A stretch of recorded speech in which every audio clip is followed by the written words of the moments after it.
Hello everyone. हमारा आज का टॉपिक सेक्शन 188 और उसके corresponding rule number 15। Last lecture में हमने सेक्शन 184, सेक्शन 185 एंड 186 इनकी डिटेल्ड डिस्कशन की थी। सेक्शन 187 मैं आपको बाद में कराऊंगा, जो रिमेनिंग सेक्शंस बचे हुए हैं उनके साथ। आज हम सेक्शन 188 को कवर अप करेंगे रिलेटेड पार्टी ट्रांजैक्शंस का, और इसके साथ साथ रूल नंबर 15 को भी कवर करेंगे। रूल नंबर 15 के अंदर अमेंडमेंट आई थी। रिलेटेड पार्टी ट्रांजैक्शंस के रेफरेंस में जनरल मीटिंग की अप्रूवल्स कुछ थ्रेशहोल्ड लिमिट्स के ऊपर बेस्ड थी। नाउ उन थ्रेशहोल्ड लिमिट्स के अंदर कुछ चेंजेस आए हैं, जो चेंजेस अपकमिंग एग्जाम्स के लिए एप्लीकेबल है। तो रूल नंबर 15 जो अमेंड हुआ वो अलोंग विद सेक्शन 188 हमें कवर अप करना है। सेक्शन 188 के अंदर 5 पार्ट्स हैं। मैंने आपको सेक्शन 188 की एक डिवीजन यहां पर प्रोवाइड की है कि सेक्शन 188 को मैंने 4 प्राइमरी पार्ट्स में डिवाइड किया है। वैसे सेक्शन 188 के 5 सबसेक्शंस हैं, but what I have done is कि section 188 subsection 1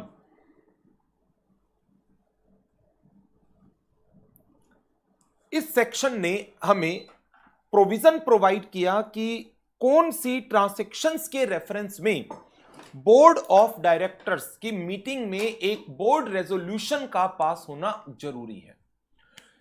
requirements of board resolution and जो बोर्ड रेजोल्यूशन आप पास कर रहे हैं in relation to related party transactions, कौन सी related party transaction, nature of related party transactions, क्या इन ट्रांजैक्शंस को अप्रूव करते वक्त बोर्ड को कुछ कंडीशंस का कंप्लायंस भी इंश्योर करना है।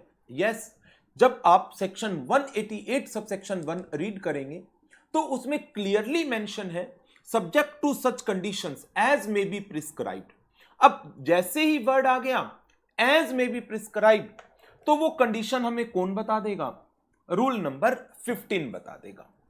सेक्शन 188 सबसेक्शन 1 इसने कहा कि कुछ रिलेटेड पार्टी ट्रांजैक्शंस के रेफरेंस में बोर्ड ऑफ डायरेक्टर्स की मीटिंग में एक रेजोल्यूशन का पास होना जरूरी है for the approval of related party transaction, but that approval is also subject to conditions, और वो conditions they are prescribed by rule number 15।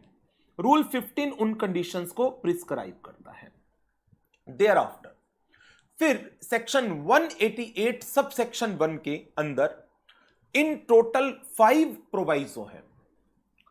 मैंने इसके फर्स्ट प्रोवाइजो को एक अलग पार्ट बनाया है।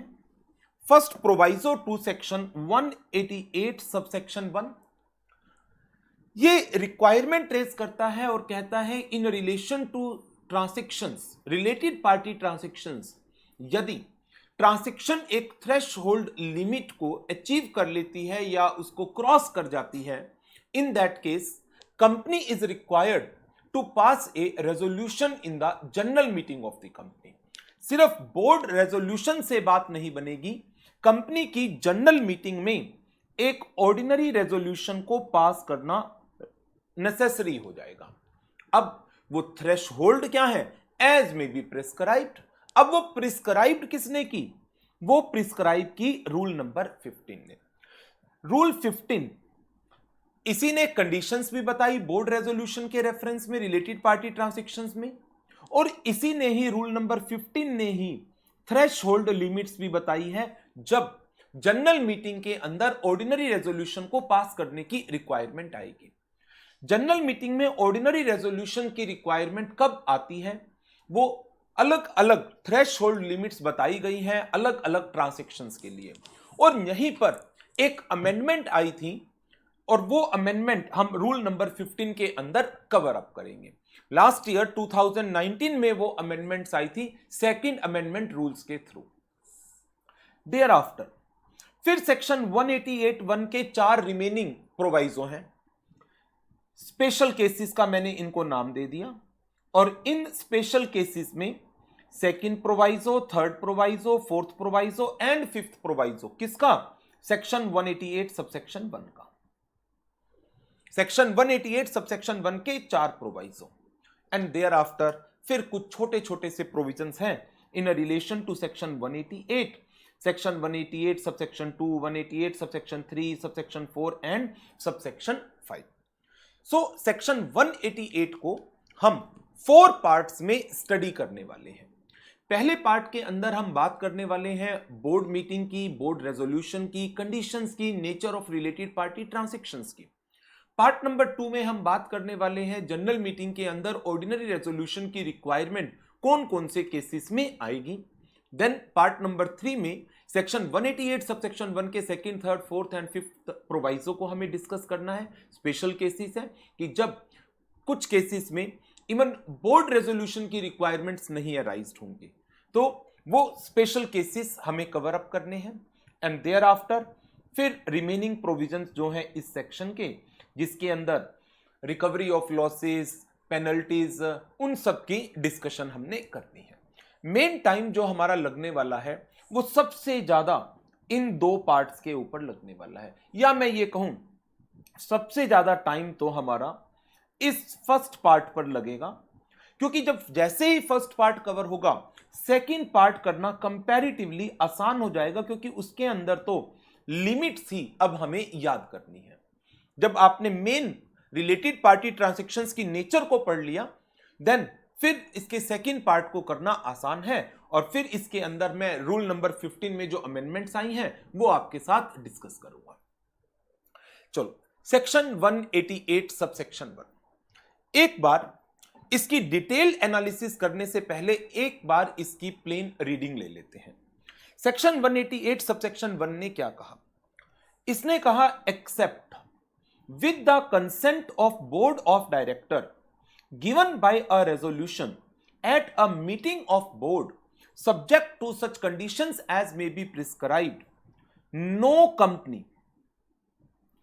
Company shall enter into any contract or arrangement with related party with respect to 7 types की ट्रांजैक्शंस हैं जो मेंशन की गई है। अब क्या है वो ट्रांजैक्शन, एक बार इनको भी रीड कर लो। इनको मैंने कुछ अलग अलग कैटेगरी वाइज डिवाइड किया हुआ है, आपको अभी समझ में आ जाएगा। क्लॉज ए, सेल, परचेज और सप्लाई ऑफ एनी गुड्स और मटेरियल।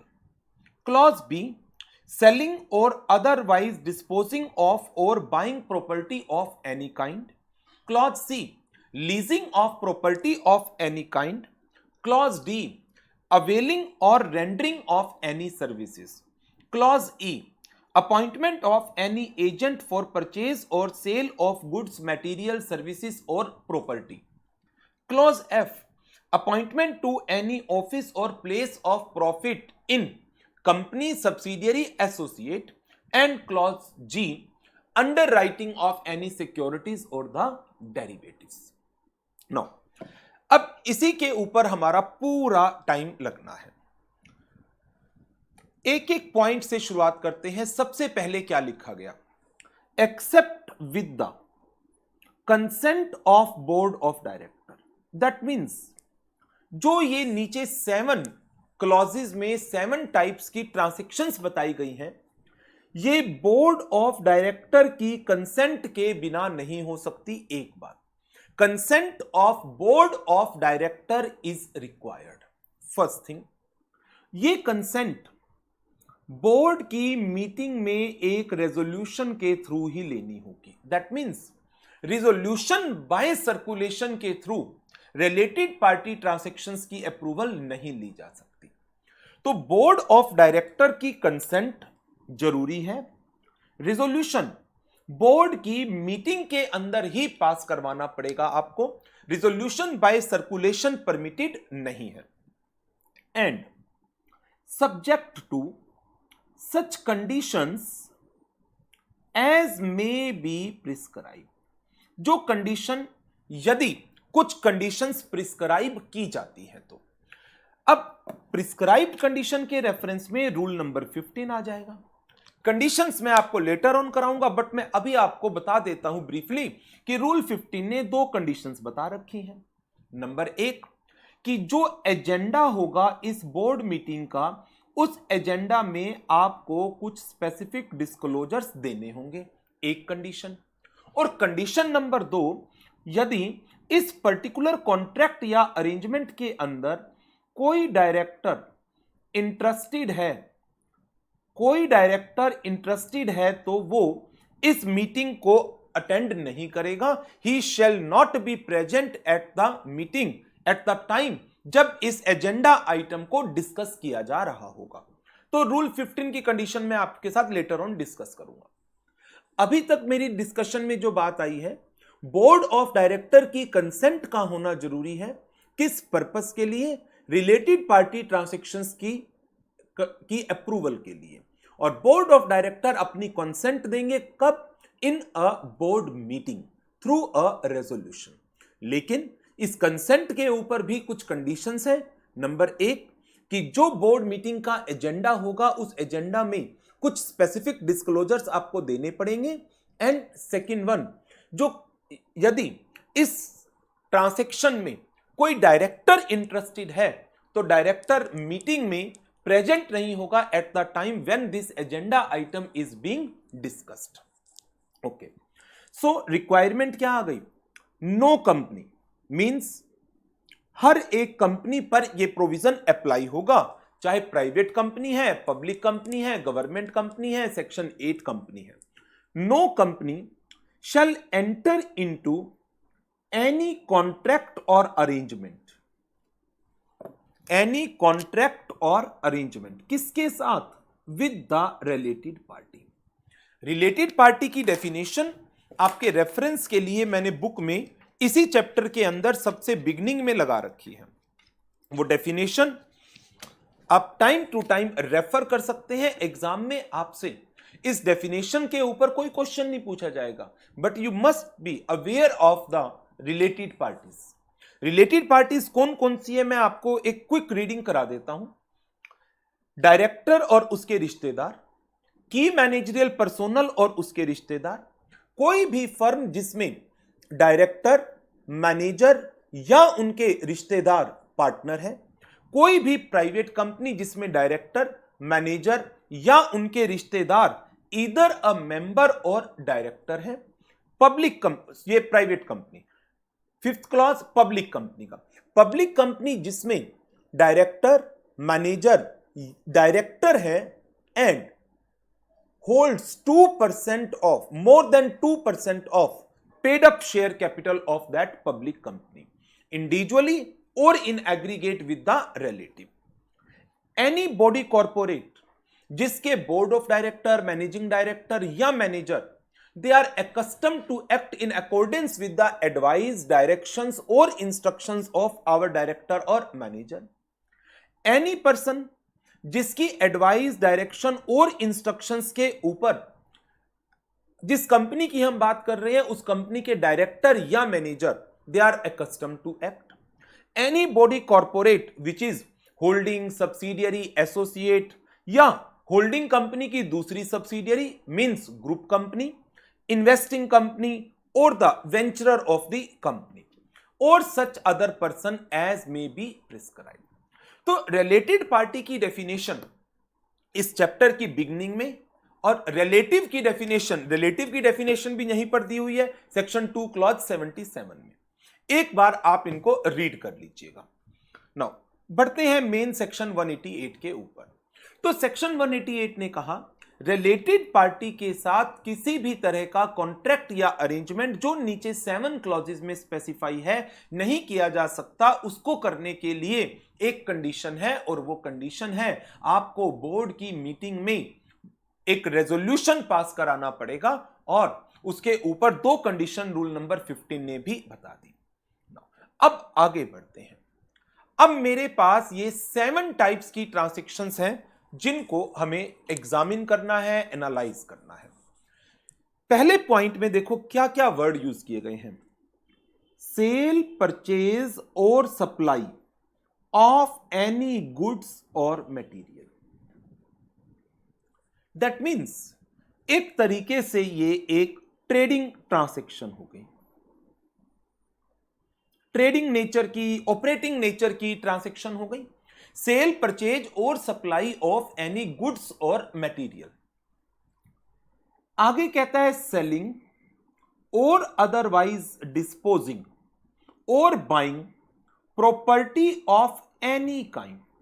ओके, अब इन्होंने यहां पर वर्ड यूज कर लिया प्रॉपर्टी ऑफ एनी काइंड। क्या ये मूवेबल की बात कर रहा है, इमूवेबल की बात कर रहा है, कैपिटल की बात कर रहा है, रेवेन्यू की बात कर रहा है, टेंजिबल की बात कर रहा है, इनटेंजिबल की बात कर रहा है? इसने तो वर्ड यूज कर दिया एनी काइंड। अब ऐसे तो जो इन्वेंट्री होती है वो भी तो मेरी प्रॉपर्टी है, इन्वेंट्री भी तो मेरी प्रॉपर्टी है ना। लॉ ने यहां पर कहां कहा करंट और नॉन करंट एसेट्स, अकाउंटिंग की लैंग्वेज तो यूज नहीं की ना। Current asset, non current asset, tangible, intangible, fixed and current. So ऐसा कुछ भी नहीं कहा गया। बट जब आप क्लॉज ए को पढ़ रहे हैं और क्लॉज बी को पढ़ते हैं तो एक डिफरेंस आपको नजर आ जाता है। यहां पर वर्ड यूज किए गए हैं गुड्स और मटेरियल। अब गुड्स तो कोई कैपिटल आइटम है, वो भी गुड्स है, किसके लिए? बेचने वाले के लिए। यदि एक पर्सन लेट से 4 व्हीलर बेचता है, उसके लिए तो 4 व्हीलर गुड्स की डेफिनेशन में आ गए। जो पर्सन खरीद रहा है वो इसको इस इंटेंशन के साथ खरीद रहा है कि वो इसको 8-10 साल यूज करेगा अपनी बिजनेस एक्टिविटी के लिए। बिजनेस एक्टिविटी के लिए उसको इधर से उधर जाना पड़ता है। लेट से एक चार्टर्ड अकाउंटेंट की बात कर रहे हैं, उसने अपने लिए एक कार खरीदी जो वो अपने प्रोफेशन में यूज करेगा। उसने कारों का काम थोड़ी करना है। उसने कार किस इंटेंशन के साथ खरीदी है कि उसको गवर्नमेंट डिपार्टमेंट्स में जाना पड़ता है, कई बार क्लाइंट से मीटिंग के लिए जाना पड़ता है, ठीक है। तो इसके लिए ये कार क्या है? सीए के लिए ये कार प्रॉपर्टी है। लेकिन डीलर जिसने ये कार बेची उसके लिए ये गुड्स है। अब एक ही आइटम गुड्स की डेफिनेशन में भी जा रही है, प्रॉपर्टी की डेफिनेशन में भी जा रही है।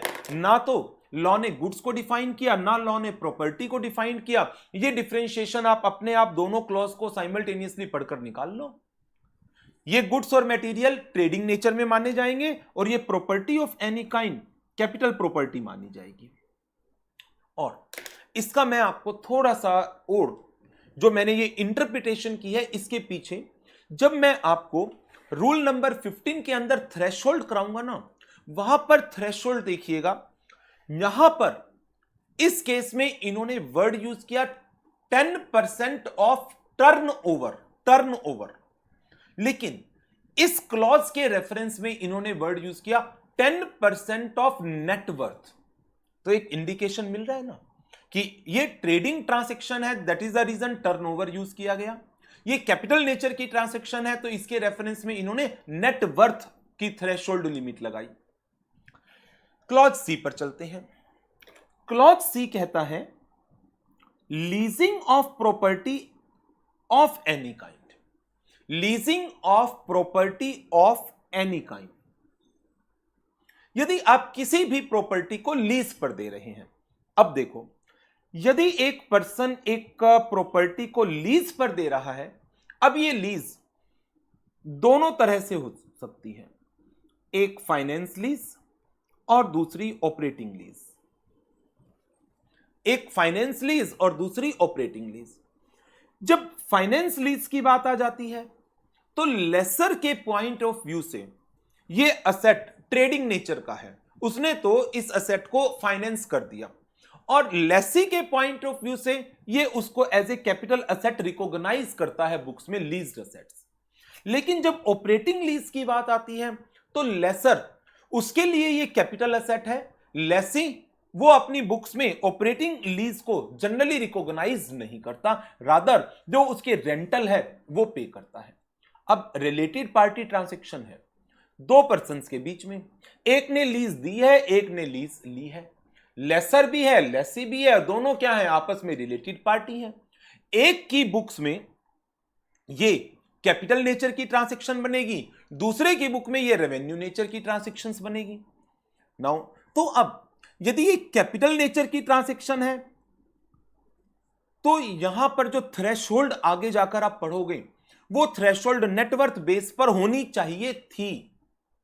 लेकिन यदि इसको रेवेन्यू नेचर की ट्रांजैक्शन है, दूसरी पार्टी के लिए, दो पार्टियां होंगी ना, जब कॉन्ट्रैक्ट हुआ एक्स और वाई, एक्स ने फाइनेंस लीज दी तो वाई ने उस लीज को लिया, वाई अपनी बुक्स में लीज एसेट्स को कैपिटलाइज करेगा, एक्स उसको रेवेन्यू कंसीडर करेगा।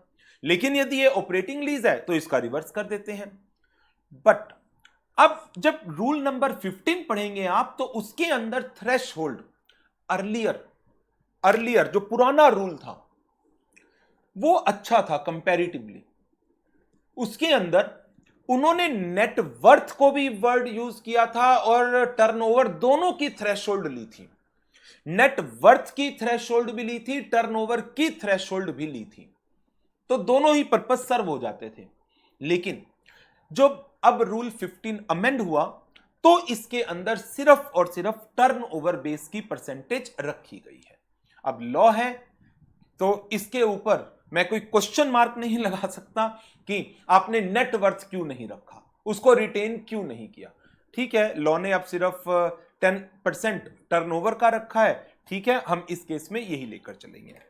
Leasing of property of any kind, ये दोनों क्लॉज बी और क्लॉज सी डील करते थे प्रॉपर्टी ऑफ एनी काइंड।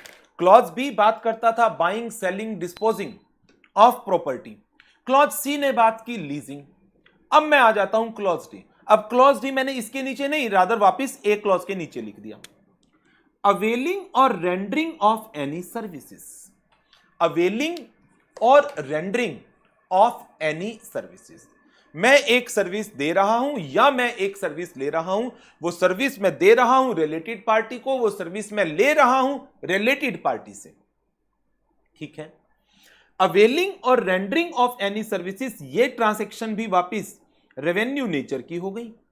तो क्लॉज ए और क्लॉज डी, ये दोनों क्लॉज रेवेन्यू नेचर के हो गए।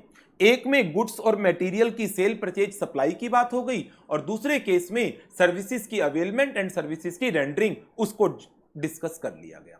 एंड क्लॉज बी और सी प्रॉपर्टी ऑफ एनी काइंड के रेफरेंस में सेल, डिस्पोजल और अदरवाइज, सेल और अदरवाइज डिस्पोजल और बाइंग की बात की, एंड क्लॉज सी के अंदर लीजिंग की बात कर ली।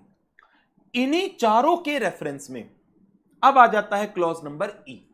वो कहता है आप किसी एजेंट को एक साथ कॉन्ट्रैक्ट कर रहे हैं, आप किसी एजेंट को अपॉइंट कर रहे हैं, और वो एजेंट कौन है, आपका रिलेटेड पार्टी है।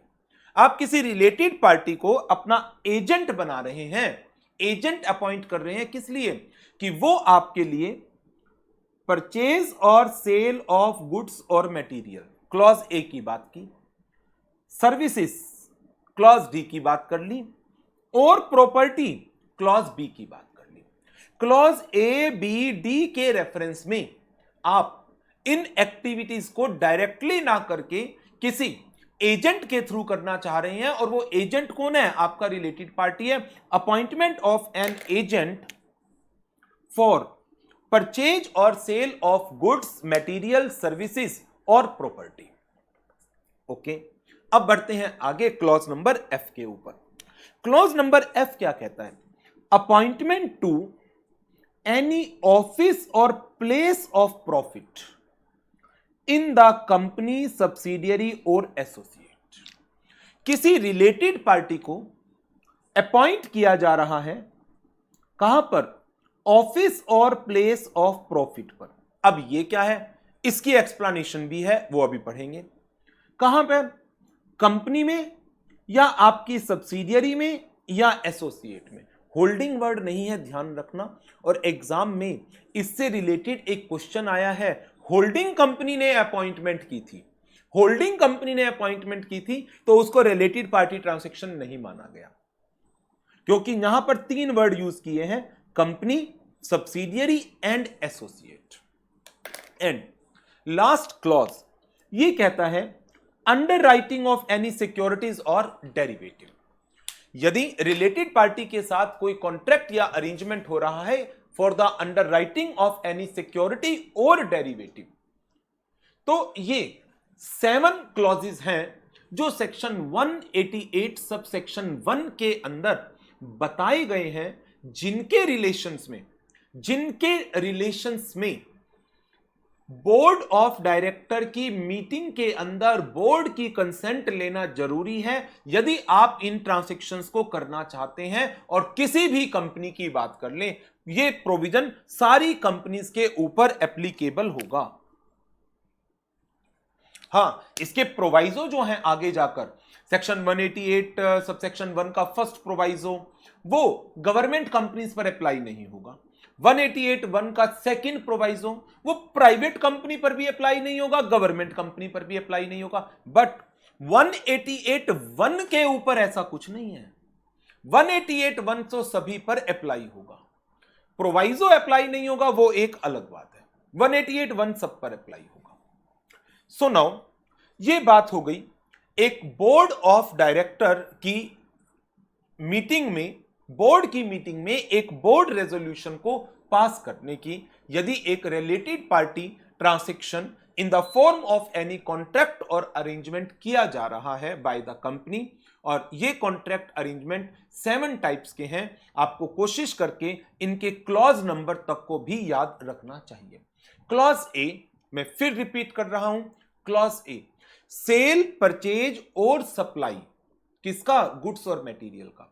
क्लॉज बी सेलिंग और अदरवाइज डिस्पोजिंग और buying property of any kind. Clause C leasing of property of any kind. Clause D availing और rendering of any services. Clause E appointment of any agent for the purpose of sale, purchase और supply of goods और material, services और property of any kind.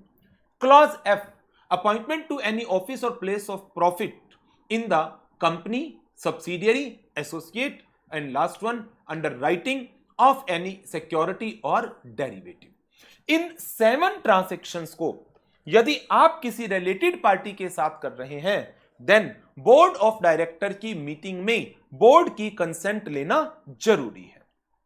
चलिए आगे बढ़ते हैं। अब इसके बाद अब मैं आपको सबसे पहले तो ऑफिस और प्लेस ऑफ प्रॉफिट, इसी 188(1) के अंदर जो ये वर्ड यूज किया गया, ऑफिस और प्लेस ऑफ प्रॉफिट, और रूल नंबर 15 में जो 2 कंडीशंस बताई गई, वो ये 2 बातें मैं अब आपको कवर अप करा रहा हूं। पहले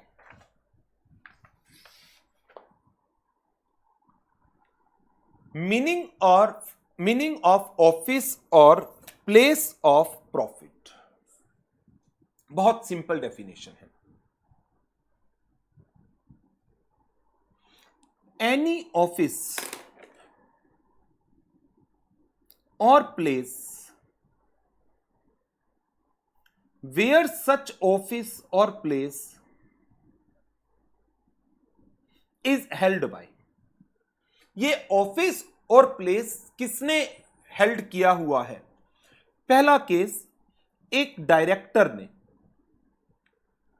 यदि ऑफिस को एक डायरेक्टर ने होल्ड किया हुआ है और director holding the office receives from the company anything by way of remuneration over and above the remuneration to which he is entitled as the director by way of salary, fees, commission, perquisite, any rent free accommodation or otherwise, किसी भी तरीके से।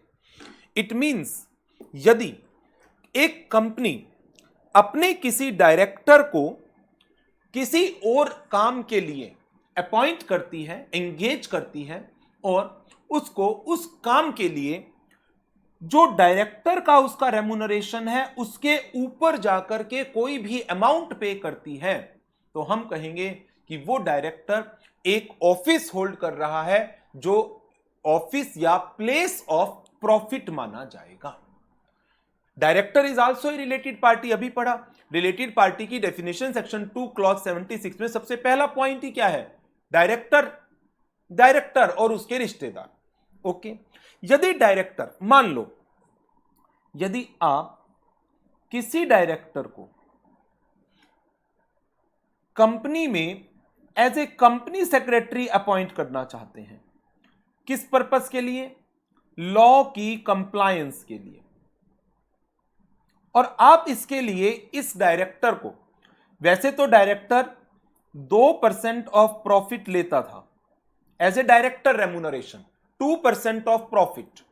Company secretary का काम करने के लिए इसने कहा मैं 50,000 रुपए पर मंथ और लूंगा।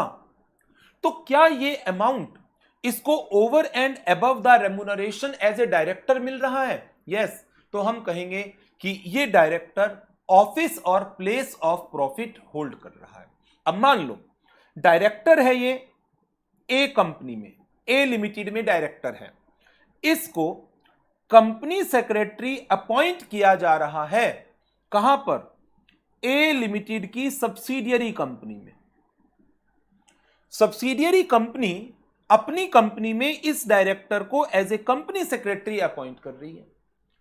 हमने अभी पढ़ा क्लॉज नंबर एफ, उसने क्या कहा? अपॉइंटमेंट इन द ऑफिस और place of profit by whom, either by the company और बाय द सब्सिडियरी और बाय द एसोसिएट, और बाय एसोसिएट। तो अब क्या यहां पर रेम्यूनरेशन मिलेगा? लेट से रेम्यूनरेशन मिल रहा है 50,000 रुपए पर मंथ। तो क्या ये प्लेस ऑफ प्रॉफिट होगा एस लिमिटेड के अंदर? यस। क्या इसकी परमिशन एस लिमिटेड को अपने बोर्ड की मीटिंग में लेनी पड़ेगी? बोर्ड की कंसेंट जरूरी है? यस। क्यों? क्योंकि ये पर्सन, ये डायरेक्टर एक रिलेटेड पार्टी की डेफिनेशन के अंदर फॉल कर रहा है। चलिए आगे बढ़ते हैं। नंबर 2 पर बात की गई an individual other than director. इस पॉइंट का ध्यान रखना, इसका एग्जाम में क्वेश्चन भी आया हुआ है। ये अपॉइंटमेंट सब्सिडियरी की जगह होल्डिंग में हुई थी, सब्सिडियरी की जगह होल्डिंग में हुई थी। ध्यान रखना होल्डिंग वर्ड का, जब क्वेश्चन कराऊंगा तब डिस्कस करूंगा फिर वापस। नंबर 2, अब अपॉइंटमेंट किसकी हो रही है? अब ऑफिस और प्लेस ऑफ प्रॉफिट को कौन होल्ड कर रहा है? When such office or place is held by an individual other than director or any firm, private company or other body corporate। क्या firm, private company, other body corporate भी related person हो सकती हैं? Related person की definition फिर वापस आपको दिखा देता हूं। A firm in which a director, manager और relative is a partner. A private company in which a director or manager or the relative is a member or director। Any body corporate जिसके board of director, managing director और manager is accustomed to act in accordance with the directions of director or manager of the company। Okay, like कोई firm, private company या other body corporate, let's say एक company है x limited, उसने किसी private company को अपना consultant appoint किया। Artificial person management consultancy services देते हैं एक कंपनी की कैपेसिटी में, फर्म की कैपेसिटी में, एलएलपी की कैपेसिटी में।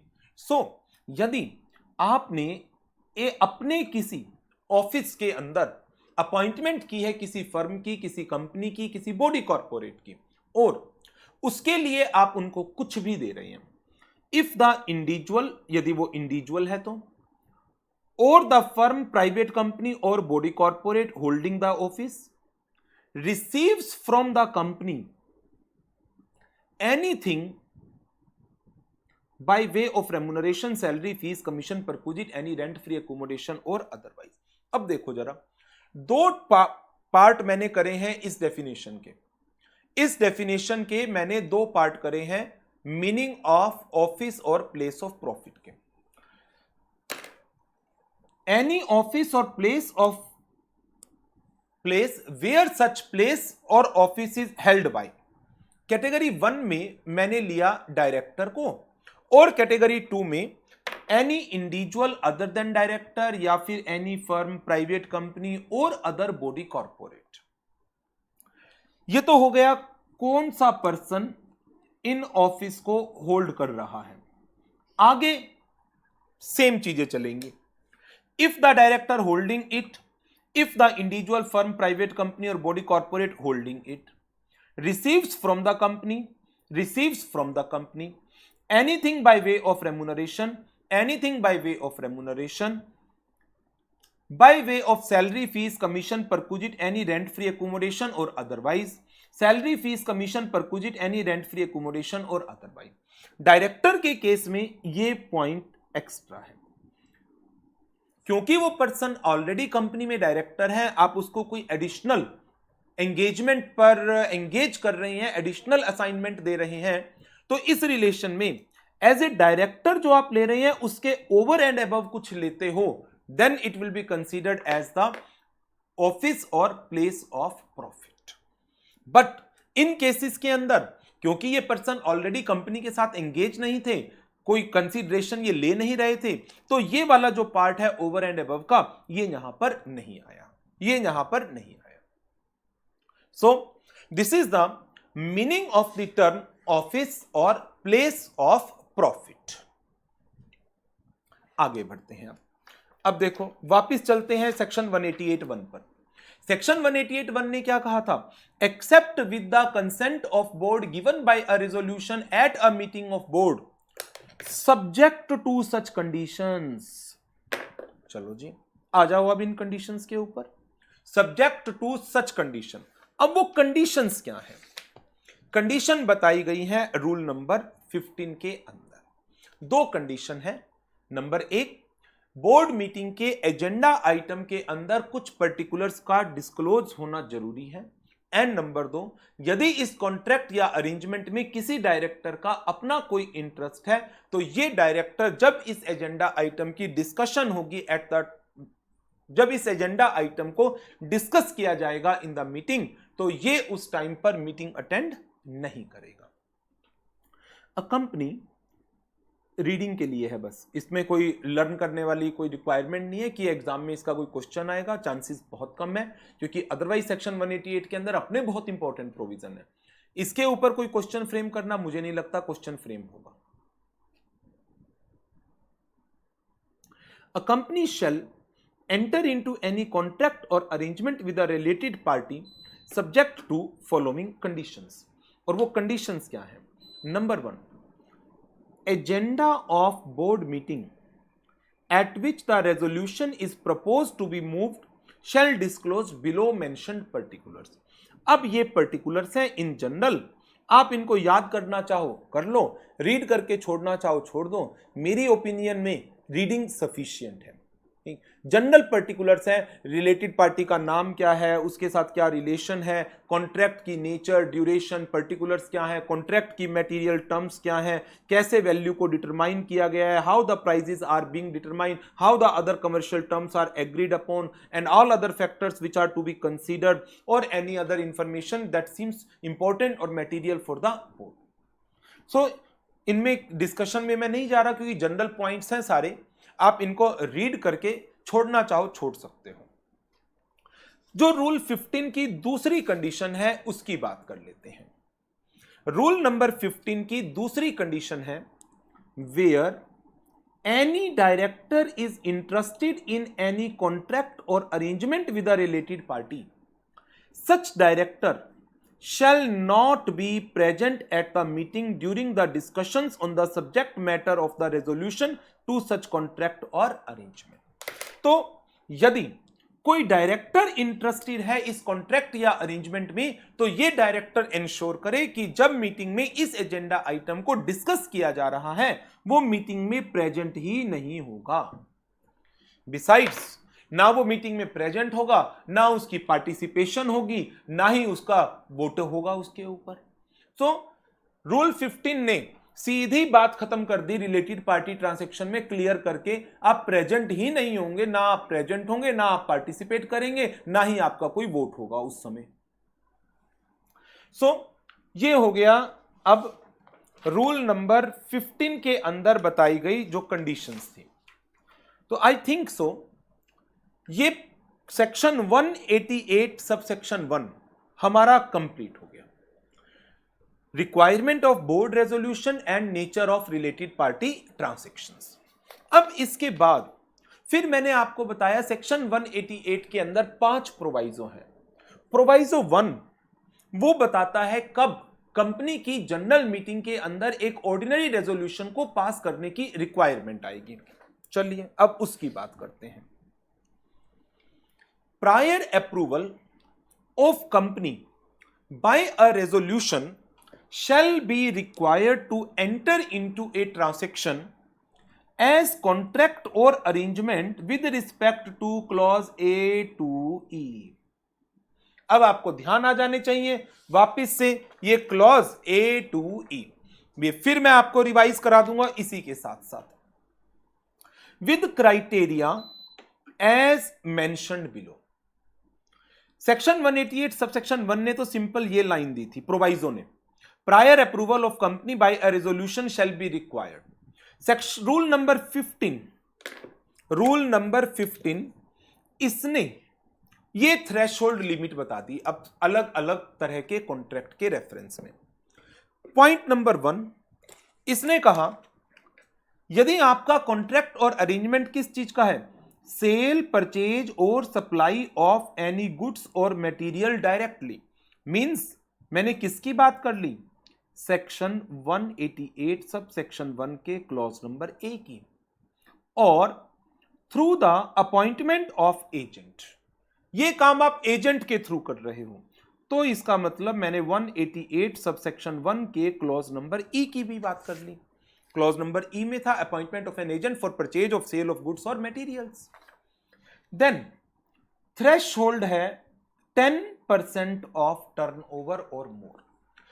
कंपनी की पिछले साल की लास्ट ऑडिटेड फाइनेंशियल स्टेटमेंट की जो टर्नओवर है उसके 10% या उससे ज्यादा है, इन दैट केस आपको प्रायर अप्रूवल ऑफ कंपनी लेनी पड़ेगी बाय अ रेजोल्यूशन। अब रेजोल्यूशन के आगे स्पेशल नहीं लिखा तो इस रेजोल्यूशन की नेचर क्या होगी, इस रेजोल्यूशन की नेचर होगी ऑर्डिनरी रेजोल्यूशन। Ordinary resolution. आगे बढ़ते हैं। सेलिंग और otherwise disposing of or buying property of any kind directly, ये क्या इंडिकेट कर रहा है, सेक्शन 188 सबसेक्शन 1 क्लॉज बी, और through appointment of an agent 188 subsection 1 clause ई। और जब मैंने आपको इनिशियली ये डिस्कशन कराई थी तब भी मैंने ए बी सी डी इनके नीचे ई लिखा था। तो अब इसमें जो डिफरेंस मैंने आपको उसी टाइम बताया था कि एक वर्ड आ गया आपका गुड्स और मटेरियल और दूसरा वर्ड आ गया आपका प्रॉपर्टी ऑफ एनी काइंड, और इसके लिए देखिए थ्रेशोल्ड क्या है, 10% ऑफ नेटवर्थ। अर्लियर इनमें यहां पर एक लिमिट और लिखी हुई होती थी 100 करोड़ रुपए, 100 करोड़ रुपीस, जिसको डिलीट कर दिया गया है। यह अमेंडमेंट है रूल नंबर 15 की। सेल परचेज और सप्लाई ऑफ गुड्स और material directly or through appointment of an agent amounting to 10% or more of the turnover of the company or ₹100 crore whichever is lower. Second point में भी और ₹100 crore whichever is lower हट गया। Third point में 10% or more of net worth, leasing वाले पॉइंट में net worth use होता था पहले, टर्नओवर भी थी, नेटवर्थ भी थी और लिमिट भी थी 100 करोड़ की। अब इसको सिंपल कर दिया इन्होंने, बिल्कुल कहा कि leasing of property of any kind means section 188 subsection 1 clause C की ट्रांजैक्शन की बात कर ली, 10% of turnover, 10% of turnover. Fourth, availing or rendering of any service directly or through appointment of agent amounting to 10% of more of turnover। यहां पर फिर वही बात आ गई, सेक्शन 188 सबसेक्शन 1 क्लॉज डी, और फिर एजेंट की बात आ गई तो एजेंट के साथ कौन सा क्लॉज लग गया, सेक्शन 188 सबसेक्शन 1 क्लॉज ई लग गया। सुनो, एक ट्रांजैक्शन को छोड़कर प्रॉपर्टी ऑफ एनी काइंड की सेल, बाइंग, डिस्पोजल, जहां पर नेट वर्थ वर्ड को यूज किया गया है, बाकी सब जगह पर थ्रेशोल्ड क्या चल रहा है, टर्नओवर। तो यदि रिलेटेड पार्टी के साथ जो आपकी ट्रांजैक्शन हो रही है उस कॉन्ट्रैक्ट में या उस अरेंजमेंट के अंदर ट्रांजैक्शन की जो वैल्यू है वो 10% ऑफ टर्नओवर, टर्नओवर कौन सी, पिछले साल की, on the basis of audited financial statement of preceding financial year. तो यदि पिछले साल की financial statement, audited financial statement के अंदर जो टर्नओवर है या जो नेटवर्थ है उसके 10% या उससे ज्यादा हो जाती है, then prior approval of company by a resolution shall also be required. Section 188 subsection 1, इसने कहा बोर्ड रेजोल्यूशन। बोर्ड रेजोल्यूशन तो चाहिए ही चाहिए यदि रिलेटेड पार्टी ट्रांजैक्शन हो रही है, क्लॉज ए टू क्लॉज जी तक, 7 क्लॉजेज है ना, ए टू जी। लेकिन ऑर्डिनरी रेजोल्यूशन कंपनी की जनरल मीटिंग में चाहिए या नहीं चाहिए, वो डिपेंड करेगा किस चीज के ऊपर, क्या रूल नंबर 15 के अंदर जो थ्रेशोल्ड बताई गई हैं वो अचीव हो रही हैं क्या। यदि आपकी ट्रांजैक्शन इन थ्रेशोल्ड लिमिट को क्रॉस कर रही हैं, इन दैट केस फिर आपको कंपनी की जनरल मीटिंग में इसकी एक अप्रूवल चाहिए। अब बढ़ते हैं आगे। 4, अपॉइंटमेंट टू एनी ऑफिस और place of profit in company, subsidiary और एसोसिएट, यदि मंथली रेम्युनरेशन 2.5 लाख रुपीज से ज्यादा का है। तो यहां पर अब कौन से क्लॉज की डिस्कशन आ गई, सेक्शन 188 सबसेक्शन 1 क्लॉज एफ की। क्लॉज एफ की यहां पर इक्वल टू का साइन नहीं है, ध्यान रखना। लॉ में इस तरीके की छोटी मोटी गलतियां हो रही हैं कि कहीं पर इक्वल टू और मोर कर दिया, कहीं पे खाली एक्सीडिंग कर दिया। इक्वल टू भी कर देते या ऊपर सारी जगह इक्वल टू का साइन हटा देते। Last, under writing of securities, यदि रेम्युनरेशन, यहां पर फिर नेटवर्थ यूज किया गया, यदि अंडर राइटिंग ऑफ सिक्योरिटीज या डेरिवेटिव का कॉन्ट्रैक्ट है और रेम्युनरेशन नेटवर्थ के 1%, नेटवर्थ के 1% से ज्यादा है, देन आल्सो कंपनी की जनरल मीटिंग के अंदर एक स्पेशल रेजोल्यूशन को पास कराने की रिक्वायरमेंट है। सो ये रूल नंबर 15 के अंदर ये जो 4 पॉइंट्स थे हमारे, इनके अंदर ये अमेंडमेंट है। जो पहले लिमिट के साथ कंपेयर किया जाता था और विच एवर इज लोअर लिया जाता था, अब वो चीज नहीं रही है। इनके ऊपर मैंने काफी सारे एग्जाम्पल्स बनाए हुए हैं, तो अब उन एग्जाम्पल को एक एक करके डिस्कस करते हैं। ये पॉइंट और ज्यादा क्लियर हो जाएंगे आपको इन एग्जाम्पल्स के थ्रू।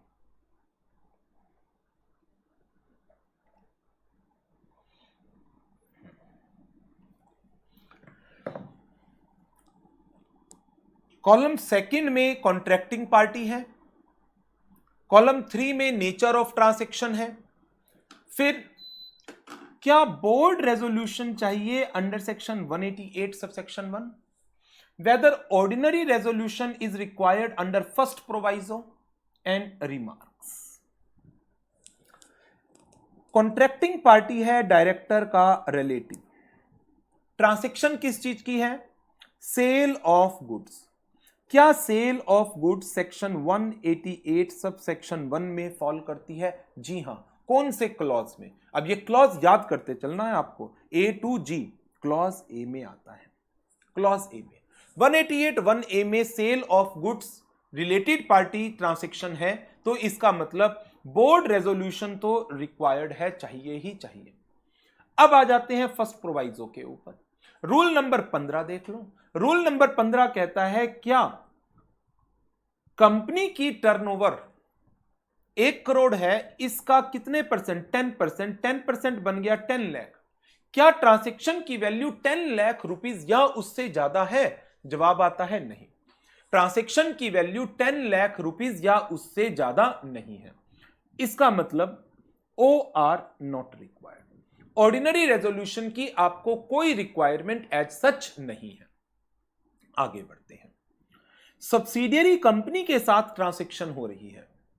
सब्सिडियरी कंपनी के साथ, तो एक कंपनी होल्डिंग है, दूसरी सब्सिडियरी है, और दोनों क्या हो गई? रिलेटेड पार्टी हो गई।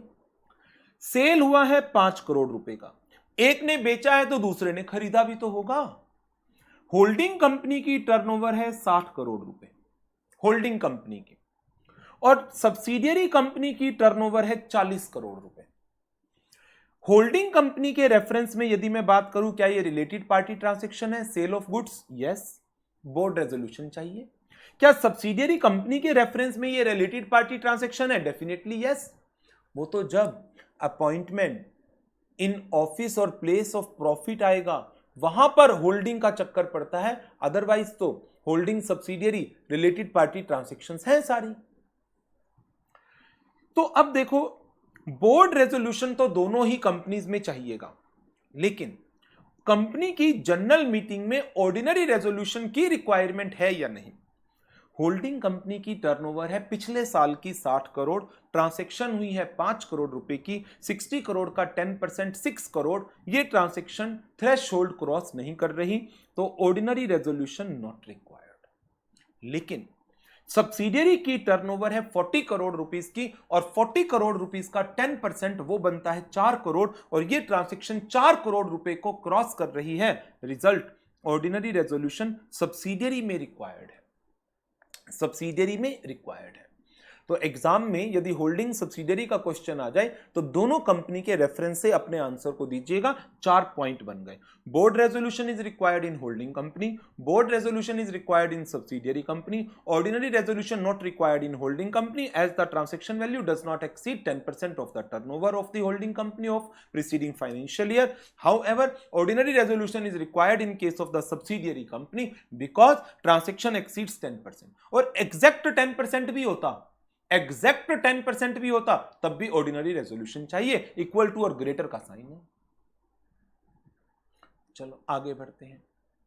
अब फिर रिलेटिव का केस आ गया, इंडिविजुअल की बात हो गई।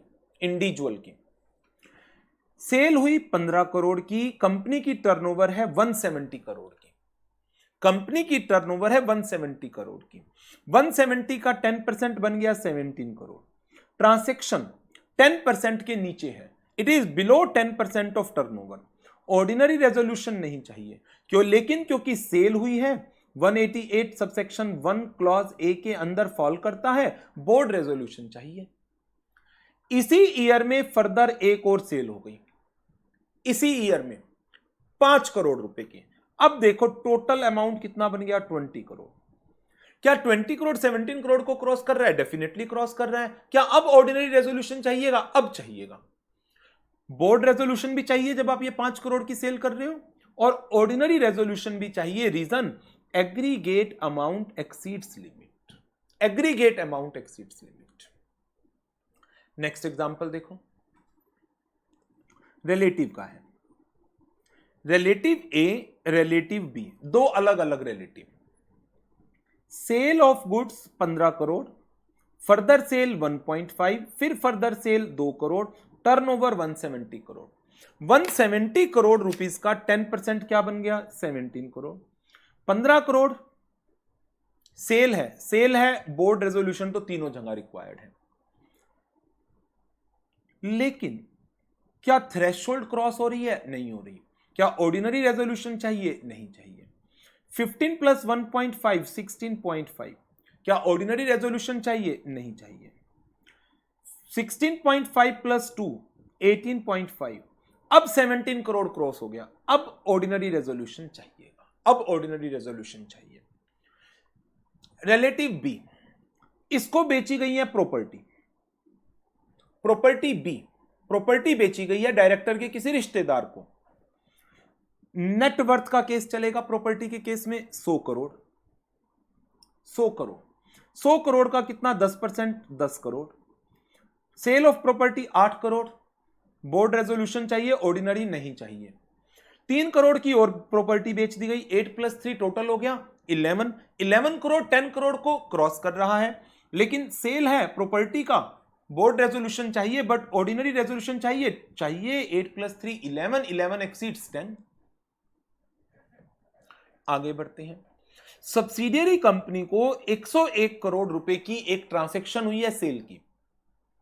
होल्डिंग ने बेचा, सब्सिडियरी ने खरीदा, दोनों के लिए ये रिलेटेड पार्टी ट्रांसैक्शन है। बोर्ड रेजोल्यूशन दोनों जगह पर चाहिए। ऑर्डिनरी रेजोल्यूशन, यदि ये अमेंडमेंट ना हुई होती, यदि ये अमेंडमेंट ना हुई होती 100 करोड़ वाली लिमिट की, तो बिना टर्नओवर के भी मैं कह देता ऑर्डिनरी रेजोल्यूशन चाहिए। क्यों? 101 करोड़ रुपए की सेल हुई, 101 करोड़ रुपए की सेल है। अब वो टर्नओवर कितनी है अब मुझे देखना पड़ेगा। क्यों? क्योंकि अब जो लिमिट है, अब जो लिमिट बताई गई है वो सिर्फ और सिर्फ 10% ऑफ टर्नओवर पर है। पहले प्रोविजन क्या था? देखो, पहले प्रोविजन था 10% ऑफ टर्नओवर और 100 crore whichever is lower. यदि आपकी ट्रांजैक्शन इनके लोअर को क्रॉस कर जाती है, यदि टर्नओवर 500 करोड़ होती तो 500 का 10% 50 और 100 विच एवर इज लोअर 50, 50 को क्रॉस करें। मान लो टर्नओवर है 5000 करोड़, 5000 का 10% 500, 500 और 100 which ever is lower 100। 100 crore रुपए से ऊपर होते ही ऑर्डिनरी रेजोल्यूशन चाहिए होता था पुराने प्रोविजन में, पुराने प्रोविजन में। बट नए प्रोविजन में अब आपकी ये जो 100 करोड़ की लिमिट है ये हट चुकी है। तो पहले तो मैं यहां पर क्लियरली लिख देता था ऑर्डिनरी रेजोल्यूशन चाहिए। क्यों? क्योंकि ट्रांजैक्शन 100 करोड़ को क्रॉस कर रही है। What ever is the turnover matter नहीं करता था मेरे लिए। लेकिन क्योंकि अब 100 करोड़ डिलीट हो चुका है, अमेंडमेंट आ चुकी है, रिजल्ट इसका आंसर टर्नओवर के बिना नहीं दिया जा सकता। Now it depends upon turnover. ये अमेंडमेंट वाला पॉइंट है मेन।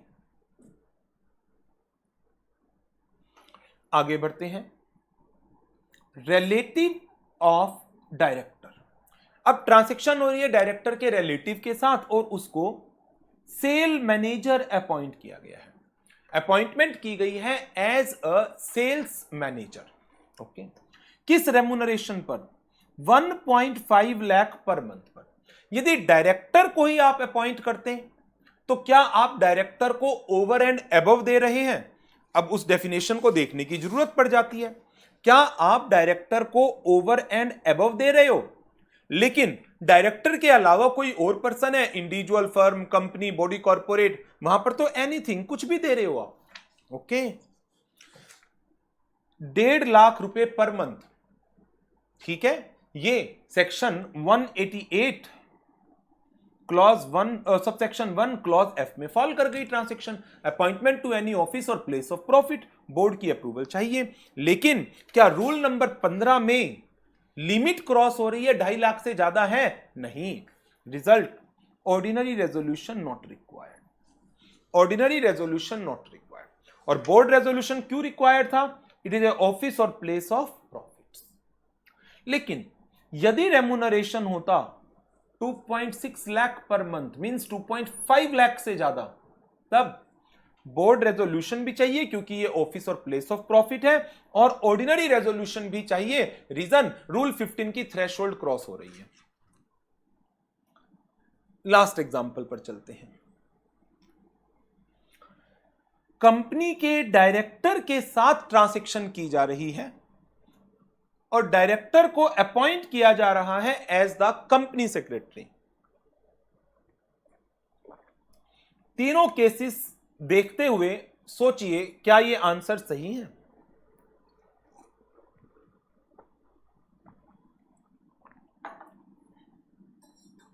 पहला पॉइंट है, रेम्युनरेशन कुछ नहीं दिया जा रहा, मींस ओवर एंड अबव जो रेम्युनरेशन आपको एज ए डायरेक्टर मिलता था उसके ऊपर आपको कुछ नहीं मिल रहा, कुछ नहीं मिल रहा, तो बोर्ड रेजोल्यूशन भी नहीं चाहिए, बोर्ड रेजोल्यूशन भी नहीं चाहिए। नॉट एन ऑफिस,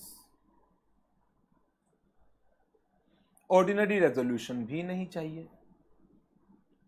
लेकिन जब रेम्यूनरेशन ओवर एंड अबव मिल जाए, एक्स्ट्रा रेम्यूनरेशन मिल रहा है 1.75 लाख का, तो ठीक है, फिर ये ऑफिस ऑफ प्रॉफिट बन जाएगा और आपको बोर्ड रेजोल्यूशन भी पास करना पड़ेगा। क्या ऑर्डिनरी रेजोल्यूशन पास करने की रिक्वायरमेंट है? अभी नहीं है, क्योंकि रेम्यूनरेशन 2.5 लाख से एक्सीड नहीं कर रहा, नॉट रिक्वायर्ड। लेकिन यदि रेम्यूनरेशन 3 लाख रुपए पर मंथ होता, इन दैट केस बोर्ड के साथ साथ ऑर्डिनरी रेजोल्यूशन की भी रिक्वायरमेंट आ जाती। बोर्ड के साथ साथ ऑर्डिनरी रेजोल्यूशन की भी रिक्वायरमेंट आती। सो ये एग्जाम्पल्स हैं और इन्हीं एग्जाम्पल्स के बेसिस पर काफी सारे क्वेश्चंस हैं जो आपकी बुक में दिए गए हैं।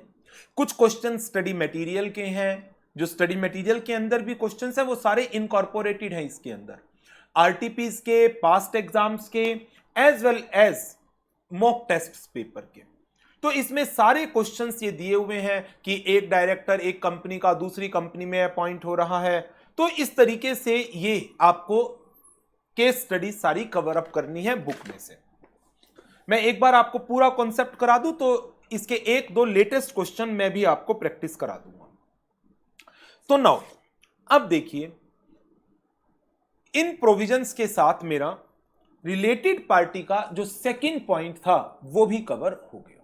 First proviso to section 188 subsection 1 along with rule number 15। Amendments वाला पार्ट यहीं तक था।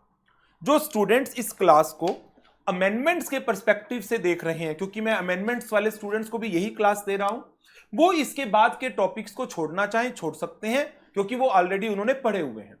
छोड़ना मतलब क्लास ना करना चाहें अटेंड, तो एग्जाम के लिए तो करना ही है, क्योंकि उनमें कोई अमेंडमेंट नहीं है। रिवीजन के पॉइंट ऑफ व्यू से क्लास को करना चाहो कवर अप कर लो। चलिए आगे बढ़ते हैं। नेक्स्ट, अब मेरा 188 का थर्ड पार्ट शुरू हो जाता है और थर्ड पार्ट के अंदर सेक्शन 188 सबसेक्शन 1 के second, third, fourth and fifth, in 4 remaining proviso को हमें कवर अप करना है। सेकंड प्रोवाइजो कहता है कि कंपनी का कोई भी मेंबर यदि वो रिलेटेड पार्टी है किसी ट्रांजैक्शन के अंदर और कंपनी की जनरल मीटिंग में वोटिंग चल रही है, तो वो उस रेजोल्यूशन के ऊपर, उस रेजोल्यूशन की फेवर में अप्रूवल के लिए वोट नहीं डाल सकता। No member of company shall vote on such resolution to approve such resolution, मतलब resolution required under first proviso to section 188 subsection 1, that is ordinary resolution in the general meeting of the company, to approve any contract or arrangement which may be entered into by the company, यदि ये member एक related party है, if the member is a related party। however ये provision apply नहीं होगा private company के case में, as well as एक गवर्नमेंट कंपनी। अच्छा, एक छोटी सी एग्जम्पशन और है, मैंने नोट्स में तो कवर नहीं की, इतनी इंपॉर्टेंट नहीं है, बट मैं आपको एक बार बुक में से रिवाइज करा देता हूं। इंपॉर्टेंट नहीं है तो इसलिए मैंने नोट्स में से कवर नहीं की। नोट्स का जो मेरा ऑब्जेक्टिव है, टारगेट है, वो उन टॉपिक्स को कवर अप करना जो एग्जाम के लिए रेलिवेंट है। बहुत सारी एग्जम्पशंस हैं, बहुत सारी पेनल्टीज हैं जो एग्जाम के लिए मुझे रेलिवेंट नहीं लगता, और इतनी चीजों को आप ध्यान भी नहीं रख पाएंगे।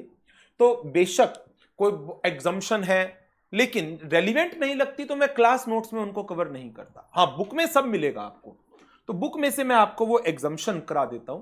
पहली एग्जम्पशन तो है सेक्शन 188 सबसेक्शन 1 के फर्स्ट प्रोवाइजो के रेफरेंस में, मतलब ऑर्डिनरी रेजोल्यूशन रिक्वायर्ड नहीं होगा। कब? In case of a government company in respect of contracts or arrangement entered into by the company with any other government company। यदि गवर्नमेंट कंपनी दूसरी government company, central government या any state government के साथ या इनके किसी combination के साथ करती है, या फिर it shall not apply to a government company other than a listed company in respect of contracts or arrangement other than those refer to in clause A in case such company obtains approval of the ministry or department of the central government जो administrative in charge है इस company की और the state government. Means यदि एक government company है और unlisted है, लिस्टेड गवर्नमेंट कंपनी को एग्जम्पशन नहीं मिलेगी, बेशक आप सेंट्रल गवर्नमेंट से अप्रूवल ले आओ। यदि एक अनलिस्टेड गवर्नमेंट कंपनी कॉन्ट्रैक्ट कर रही है, अरेंजमेंट कर रही है, कौन से? इनको छोड़कर other than referred in clause A. और क्लॉज ए में आपको ध्यान हो तो ये ए टू ई वाले सारी चीजें आ जाती है, ए टू ई वाली 188(1) के ए टू ई वाली। In case such company obtains approval of the ministry और department of the central government जो एडमिनिस्ट्रेटिव इंचार्ज है। मींस यदि अनलिस्टेड गवर्नमेंट कंपनी ने ट्रांजैक्शन की है किसी रिलेटेड पार्टी के साथ और उसके लिए उन्होंने कंसर्न्ड मिनिस्ट्री से सेंट्रल गवर्नमेंट की, या फिर यदि ये स्टेट ओन्ड कंपनी है तो स्टेट गवर्नमेंट की कंसर्न डिपार्टमेंट से अप्रूवल ले ली, इट्स ओके, ऑर्डिनरी रेजोल्यूशन की रिक्वायरमेंट नहीं है। 188 सबसेक्शन 1 के सेकंड प्रोवाइजो जो मैंने अभी कहा कि एक मेंबर वोट नहीं करेगा उन्हें resolution to approve the contract और arrangement with the related party in the general meeting if the member himself और herself is a related party. Private company पर इंपॉर्टेंट था, मैंने नोट्स में ही कवर कर दिया। इसके अलावा एक गवर्नमेंट कंपनी यदि ये कॉन्ट्रैक्ट कर रही है with other government company, CG और एसजी और एनी कॉम्बिनेशन, या फिर एक unlisted government company in case of contracts और अरेंजमेंट यदि मिनिस्ट्री या डिपार्टमेंट से अप्रूवल ले ली गई है तो। और फिर 137 और 92 इसकी कंप्लायंस तो आपको देखनी ही देखनी है। तो जो एग्जम्पशन है मेन वो मैंने नोट्स में डाल दी है प्राइवेट कंपनी की। आगे बढ़ते हैं। थर्ड क्लॉज और third proviso to section 188 subsection 1 ये क्या कहता है? जो रेस्ट्रिक्शन लगाई गई है अंडर सेकंड प्रोवाइजो कि एक पर्सन यदि कंपनी का मेंबर है और रिलेटेड पार्टी है तो वो वोट नहीं करेगा किस पर? अप्रूवल ऑफ एनी कॉन्ट्रैक्ट और arrangement that may be entered into by the company with the related party. But यदि कंपनी के 90% या उससे ज्यादा मेंबर प्रमोटर्स के रिश्तेदार हैं या रिलेटेड पार्टीज हैं, फिर कहते हैं सेकंड प्रोवाइजो की रेस्ट्रिक्शन अप्लाई नहीं होगी। सेकंड प्रोवाइजो की रेस्ट्रिक्शन अप्लाई नहीं होगी। सेकंड और थर्ड प्रोवाइजो के ऊपर मैंने 2 एग्जाम्पल लिए हुए हैं। यहां पर इनके क्वेश्चन तो शायद ही कभी एग्जाम में आए हों, बट इनका एग्जाम्पल मैंने लिया है, ऐसे ही क्वेश्चन बनेगा यदि आएगा तो। A private limited company enters into a contract with one of its directors for sale or purchase of goods. Sale और purchase of goods क्या ये एक रिलेटेड पार्टी ट्रांसैक्शन है? बिल्कुल है। ट्रांसैक्शन वैल्यू एक्सीड करती है 10% of the turnover of the company. Company की टर्नओवर के 10% को एक्सीड करती है। Whether the director who is also a member can vote on such resolution to approve the contract। अभी पढ़ा ना, कोई भी मेंबर वोट नहीं कर सकता टू अप्रूव एनी कॉन्ट्रैक्ट और arrangement which may be entered into by the company यदि ये मेंबर खुद एक रिलेटेड पार्टी हो तो। डायरेक्टर तो रिलेटेड पार्टी है, अब डायरेक्टर मेंबर की कैपेसिटी में वोट करना चाह रहा है, किस लिए? To approve any contract. क्या कर सकता है? नहीं कर सकता। जवाब क्या होगा? क्या ये मेंबर वोट कर सकता है? जवाब इस प्रोविजो को देखोगे नहीं कर सकता, लेकिन इस नोट को देखोगे फिर कहोगे हां हां कर सकता है। यही चीज एग्जाम में ध्यान रखनी है। एग्जम्पशन है प्राइवेट कंपनीज पर, यह सेकंड प्रोवाइजो अप्लाई नहीं होता। Yes, being a case of private company provided section 137 filing of annual return, filing of financial statement, section 92 filing of financial statement, filing of annual return with the ROC, उसमें कोई default ना हो। 137 financial statement का, 92 annual return का, उसमें कोई default नहीं होना चाहिए। ये एग्जम्पशन के तो ये कंडीशन हमेशा आपको याद रखनी ही है। दूसरा एग्जांपल, एबीसी लिमिटेड। अब ये प्राइवेट कंपनी नहीं है, अ क्लोजली हेल्ड कंपनी, इसके 10 मेंबर हैं और सारे रिश्तेदार हैं एक दूसरे के। Is entering into a contract with one of the director, और वो डायरेक्टर भी मेंबर है। क्या member relatives of contracting party can approve the transaction in general meeting? Third proviso देखो, थर्ड प्रोवाइजो क्या कहता है कि यदि 90% या उससे ज्यादा मेंबर्स इन नंबर रिलेटिव के, प्रमोटर के रिलेटिव हैं या रिलेटेड पार्टीज हैं, देन सेकंड प्रोवाइजो की रेस्ट्रिक्शन अप्लाई नहीं होगी। अब सेकंड प्रोवाइजो क्या था? सेकंड प्रोवाइजो कह रहा था कि मेंबर यदि रिलेटेड पार्टी है तो वो किसी कॉन्ट्रैक्ट या अरेंजमेंट को अप्रूव करने के लिए अपना वोट नहीं डाल सकता।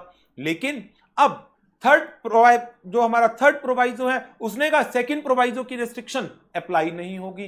कब? यदि 90% या उससे ज्यादा मेंबर प्रमोटर के रिलेटिव हैं या रिलेटेड पार्टीज हैं। मैंने कहा 10 मेंबर हैं और सारे रिलेटिव हैं। क्या member who are the relatives of contracting party can approve the transaction in general meeting? Yes, कोई प्रॉब्लम नहीं है। सेकंड प्रोवाइजो रोकता है, थर्ड प्रोवाइजो सेकंड प्रोवाइजो की रुकावट को हटाता है। कब? यदि 90% और more members are the relative of promoters और आर रिलेटेड पार्टीज। चलिए आगे बढ़ते हैं। सेक्शन 188 सब सेक्शन 1 के फोर्थ प्रोवाइजो के ऊपर, नथिंग कंटेन्ड इन सेक्शन 188(1). अब इसने प्रोवाइजो नहीं लिखा, इसने सीधा सेक्शन 188(1) लिखा। shall apply to any transaction entered into by the company in its ordinary course of business other than the transactions which are not on arm length basis। इसको सीधी भाषा में भी लिख सकते थे, यदि ये ट्रांजैक्शन आर्म लेंथ प्राइस पर हुई है तो। मींस यदि ट्रांजैक्शन आर्म लेंथ प्राइस पर नहीं हुई, other than the transactions which are not on arm length price. यदि ट्रांजैक्शन आर्म लेंथ प्राइस पर हो रही हैं,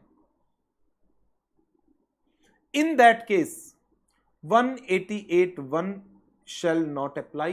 इसका मतलब बोर्ड रेजोल्यूशन भी पास कराने की जरूरत नहीं है। लेकिन यदि आर्म लेंथ प्राइस पर ट्रांजैक्शन नहीं हुई है, देन 188(1) अप्लाई होगा, बोर्ड रेजोल्यूशन भी चाहिएगा, और यदि थ्रेशोल्ड क्रॉस कर रही है रूल 15 में बताई हुई, तो ऑर्डिनरी रेजोल्यूशन भी रिक्वायर्ड होगा। So nothing contained in section 188 subsection 1 shall apply to any transaction entered into by the company in ordinary course of business other than transactions which are not on arm length basis। other than को हटा दो, note को हटा दो। that means यदि transaction arm length पर हो रही है तो 188(1) अप्लाई नहीं होगा। सिंपल भाषा में यह कहा जा सकता था, जो इन्होंने अदर देन और नोट लगा करके थोड़ा सा इसको कॉम्प्लिकेट कर दिया। अदर देन और नोट, एक तरफ एक्सेप्ट लगा रहे हैं, दूसरी तरफ एक्सेप्शन को हटा रहे हैं, नोट। तो यदि ट्रांजैक्शन आर्म लेंथ प्राइस पर हुई, इट मींस बोर्ड अप्रूवल भी रिक्वायर्ड नहीं है। आर्म लेंथ प्राइस क्या है? रीजनेबल मार्केट प्राइस, एक ट्रांजैक्शन का reasonable market price with A unrelated party, ये हो गया हमारा फोर्थ प्रोवाइजो। अब आ जाते हैं इसके लास्ट प्रोवाइजो के ऊपर। इसका लास्ट प्रोवाइजो कहता है requirement of passing the resolution under first proviso.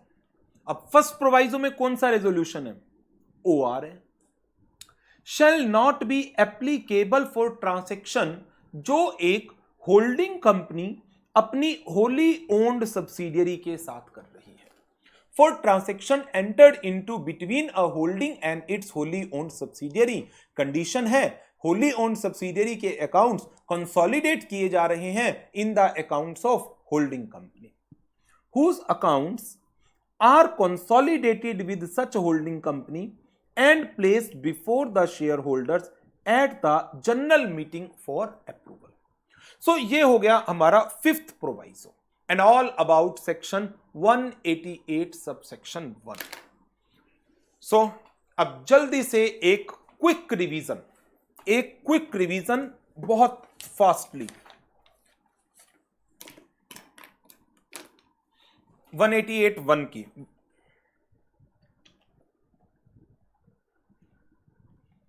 Section 188 sub section 1, इसने हमें क्या प्रोविजन दिए?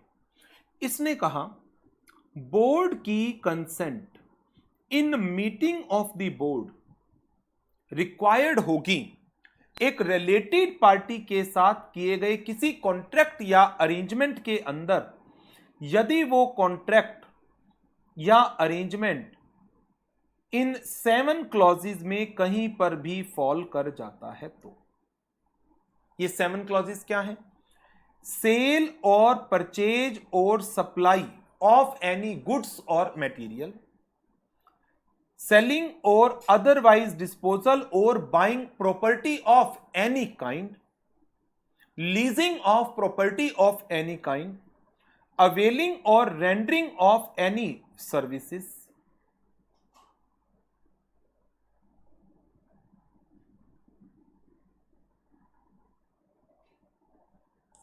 then clause E ये क्या कहता है?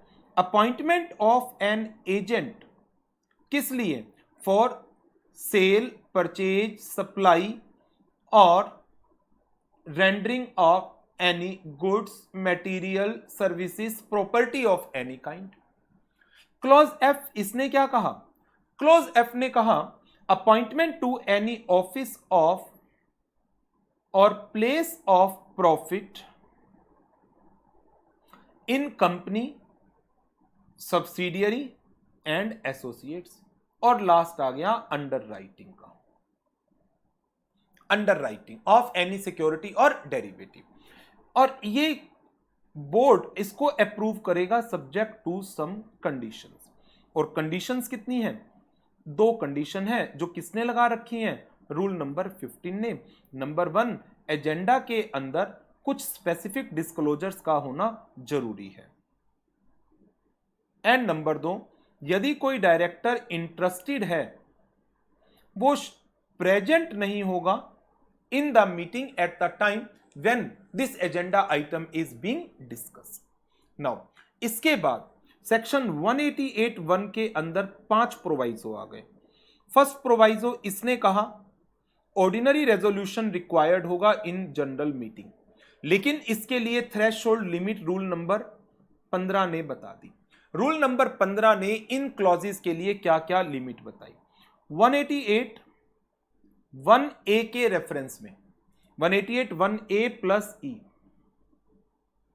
10% ऑफ टर्नओवर या उससे ज्यादा, 188(1)(b plus E 10% of net worth या उससे ज्यादा, 188(1)(c 10% or more of turnover, 188(1)(d plus E 10% or more of turnover, 188(1)(f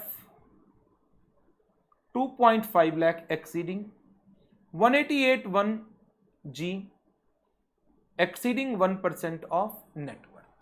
ये लिमिट फर्स्ट प्रोवाइजो ने लगा दी। नाउ अब इसके बाद 188 सब सेक्शन 1 इसका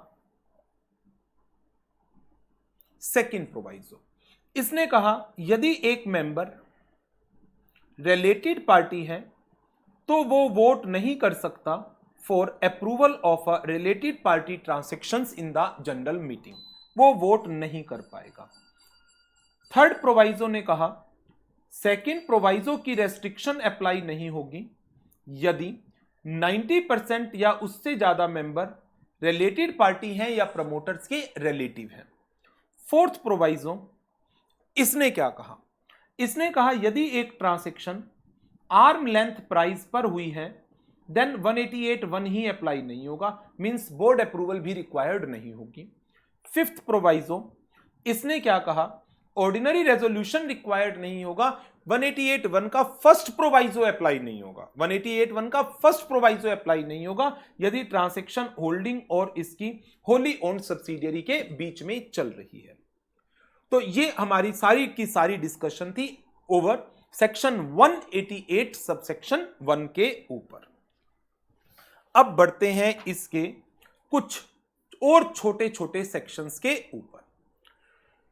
सेक्शन 188 सब सेक्शन 2 ये क्या कहता है?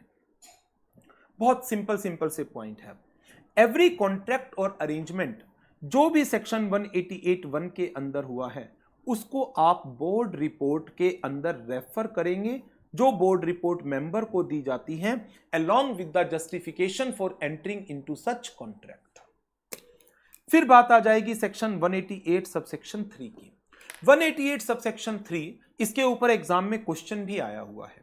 वेयर एनी कॉन्ट्रैक्ट और arrangement is entered into bye a director और एनी अदर एम्प्लॉय। कॉन्ट्रैक्ट किया किसने? किसी डायरेक्टर ने या एम्प्लॉय ने। और वेयर एवर रिक्वायर्ड, जहां बोर्ड की अप्रूवल चाहिए थी या जनरल मीटिंग की अप्रूवल चाहिए थी वो कंसेंट नहीं ली गई, ठीक है, कंसेंट नहीं ली, ओके, लेकिन ट्रांजैक्शन के 3 महीने के अंदर अंदर इसको रेटिफाई करा लो।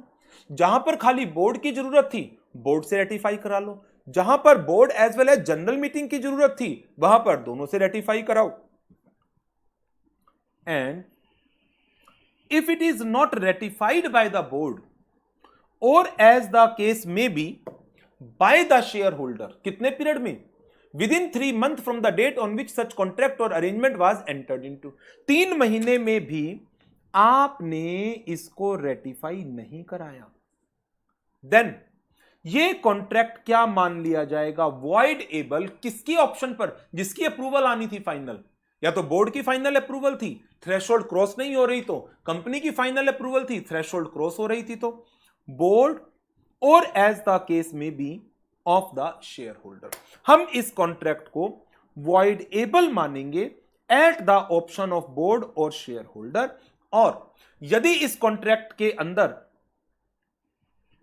डायरेक्टर के अपने इंटरेस्ट थे या इस कॉन्ट्रैक्ट को डायरेक्टर ने ऑथोराइज किया था और इस कॉन्ट्रैक्ट के कारण कंपनी को कोई लॉस हुआ है, इस लॉस की भरपाई इस डायरेक्टर से करवा ली जाएगी। The director concerned shall indemnify the company against any loss incurred by the company।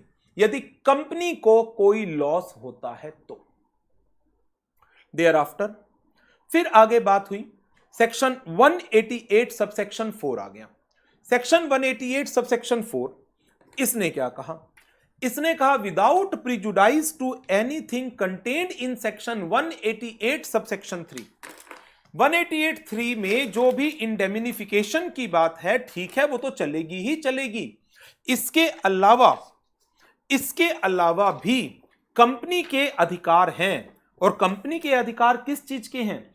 Company director या एनी अदर एम्प्लॉय के अगेंस्ट प्रोसीड कर सकती है यदि डायरेक्टर या अदर एम्प्लॉय ने इस सेक्शन की कॉन्ट्रावेंशन की है। किस पर्पस के लिए? इनको कोई लॉस हुआ है तो उसकी रिकवरी के लिए, इनको कोई लॉस हुआ है तो उसकी रिकवरी के लिए। और फिर 188 सबसेक्शन 5 इसकी पेनल्टी है। वैसे पेनल्टी इंपॉर्टेंट नहीं है बट फिर भी याद रखने के लिए मैं आपको यहीं पर एक छोटी सी नोटिंग करा देता हूं।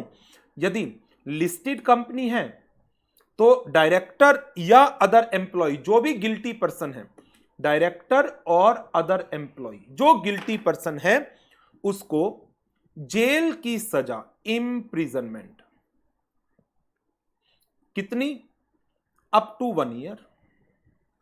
फाइन लग सकते हैं इसके ऊपर और फाइन 25,000 से लेकर 5 लाख के और दोनों। अनलिस्टेड कंपनी के केस में सिर्फ फाइन है 25,000 से लेकर 5 लाख रुपए तक का फाइन इंपोज किया जा सकता है। सेक्शन 188 सबसेक्शन 2 से लेकर सबसेक्शन 5 यदि आप देखते हैं तो बहुत छोटे छोटे से पॉइंट हैं। 188 इसने क्या प्रोविजन दे दिया?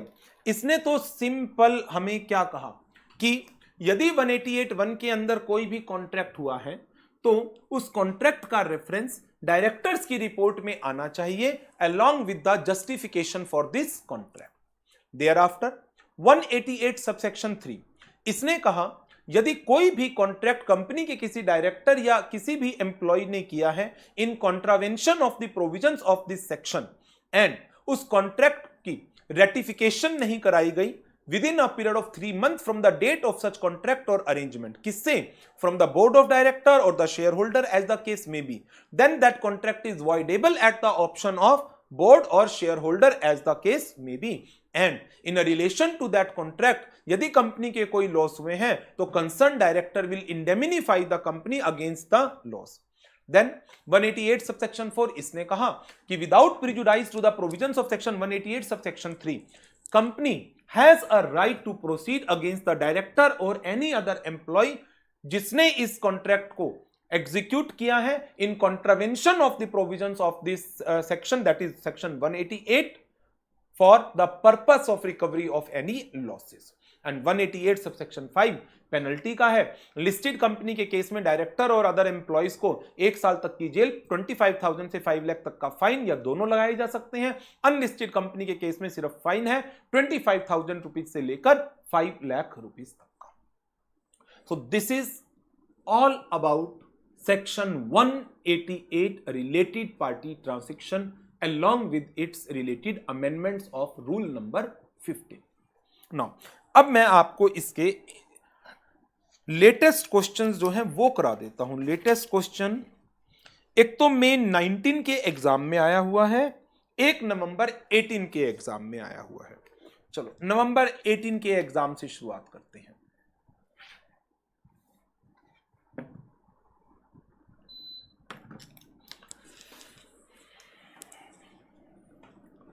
The board of directors of Messrs ABC Motor, इन्होंने कुछ अपॉइंटमेंट की ऑन 1 जनवरी 2019, बोर्ड ने की है। मिस्टर एक्स डायरेक्टर हैं सब्सिडियरी कंपनी के ABC फोर्जिंग लिमिटेड, इनको as a purchase manager appoint किया गया। उन्हें consolidated salary of 1 lakh per month with effect from 1 January 2019। Subsidiary company के डायरेक्टर को होल्डिंग कंपनी ने अपना परचेज मैनेजर अपॉइंट किया है और जो एज ए डायरेक्टर मिलता था मिस्टर एक्स को सब्सिडियरी कंपनी से, उसके अलावा 1 लाख रुपया पर मंथ और मिलेगा। यह अपॉइंटमेंट किसने की? कंपनी ने खुद ने की? क्या एबीसी फोर्जिंग ने खुद की? ना। क्या एबीसी फोर्जिंग की सब्सिडियरी ने की? ना। क्या एबीसी फोर्जिंग की एसोसिएट ने की? नो। एबीसी फोर्जिंग की होल्डिंग ने की। एबीसी फोर्जिंग सब्सिडियरी है, अपॉइंटमेंट किसने की? एबीसी मोटर ने की। ABC motor is holding company. ABC forging तो सब्सिडियरी है इस एबीसी मोटर की। तो वो पॉइंट जो मैंने आपको अभी कराया था, तो 188 सबसेक्शन 1 क्लॉज एफ के अंदर क्लियरली वर्ड है company, subsidiary and associates. Holding नहीं था। रिजल्ट, क्या यह ट्रांजैक्शन फिर एक रिलेटेड पार्टी ट्रांजैक्शन है? नहीं। क्या बोर्ड ऑफ डायरेक्टर की अप्रूवल जरूरी थी? नहीं। क्या जनरल मीटिंग की अप्रूवल जरूरी है? No. Mister Y was appointed as sale manager on a consolidated salary of 1,50,000 per month with effect from 1 January 2019. कौन है मिस्टर वाई? कौन है मिस्टर वाई? कुछ नहीं बताया। पढ़ लेते हैं पूरा क्वेश्चन। Answer the following. क्या मिस्टर एक्स की appointment requires the approval of member in a general meeting of the company? क्या एबीसी मोटर लिमिटेड की जनरल मीटिंग के अंदर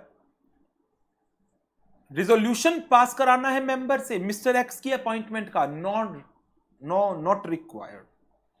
appointment of mister X director of ABC limited as purchase manager of ABC Motor Limited does not fall under the provisions of section 188 as the appointment is made in the holding company and hence appointment of Mr. X does not require the approval of members in general meeting।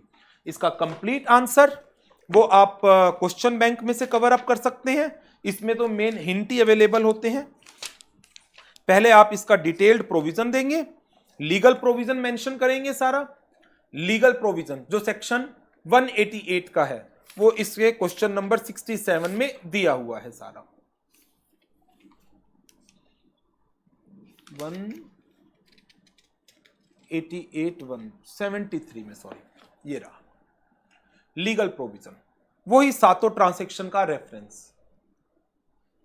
अब इसके अंदर सातों transaction की जगह आप सिर्फ इसका reference भी दे दें, क्लॉज एफ का, अपॉइंटमेंट टू एनी ऑफिस और place of profit in the company, its holding और its subsidiary and associate, not holding, वो भी चलेगा। आगे second point, mister P relative of mister Y, mister Y के रिलेटिव मिस्टर पी वो director बन गए एबीसी मोटर में। लो, रिलेटिव पहले अपॉइंट हो चुका है और अब डायरेक्टर अपॉइंट हो रहा है। जो डेफिनेशन हमने पढ़ी थी ऑफिस ऑफ और प्लेस ऑफ प्रॉफिट में, any individual other than director यदि अपॉइंट होता है फॉर एनी रेम्यूनरेशन, वो ऑफिस और प्लेस ऑफ प्रॉफिट मान लिया जाएगा। बट इस केस में थोड़ा सा इशू है। जब ये अपॉइंट हुआ उस टाइम पर डायरेक्टर था नहीं, रिलेटिव डायरेक्टर नहीं था। ये अपॉइंट हुआ 1 जनवरी को, डायरेक्टर आया है 1 अगस्त को, इसका रिलेटिव 1 अगस्त को डायरेक्टर बना है। क्या अब mister Y as a sale manager continue कर सकता है? देखा जाए तो इसमें किसी भी तरह की कोई भी रेस्ट्रिक्शन होनी नहीं चाहिए, because at the time when the person was appointed as an employee, तो उस समय तो ये ऑफिस और प्लेस ऑफ प्रॉफिट की डेफिनेशन में ही नहीं था। क्यों? क्योंकि इसका कोई रिश्तेदार डायरेक्टर था ही नहीं कंपनी में। It was not a related party transaction at the time when mister Y was appointed in the company. But later on 1 अगस्त 2019 जब मिस्टर पी अपॉइंट हो गए as a director, then in general law silent है, law silent है। मेरी opinion यहां पर यह थी कि कुछ भी नहीं होना चाहिए था, बस इट्स ओके। लेकिन सुजेस्टेड आंसर में, ये क्वेश्चन एग्जाम का है, सुजेस्टेड आंसर में इसका आंसर थोड़ा सा डिफरेंट दिया गया है। मैंने भी वही आंसर लिया है सुजेस्टेड आंसर वाला, क्योंकि लॉ साइलेंट है और लॉ साइलेंट है तो वहां पर यदि ऐसे क्वेश्चन बन जाते हैं, वैसे बड़े रेयरली बनते हैं, बट यदि ऐसा क्वेश्चन बन जाता है तो फिर तो इंस्टीट्यूट का स्टडी मटेरियल ही हमारे लिए लॉ है। इंस्टीट्यूट ने सजेस्टेड आंसर में लिखा मिस्टर वाई की कंटिन्यूएशन के लिए अब बोर्ड ऑफ डायरेक्टर की अप्रूवल जरूरी है। मिस्टर वाई की कंटिन्यूएशन के लिए बोर्ड ऑफ डायरेक्टर से अप्रूवल ले लो।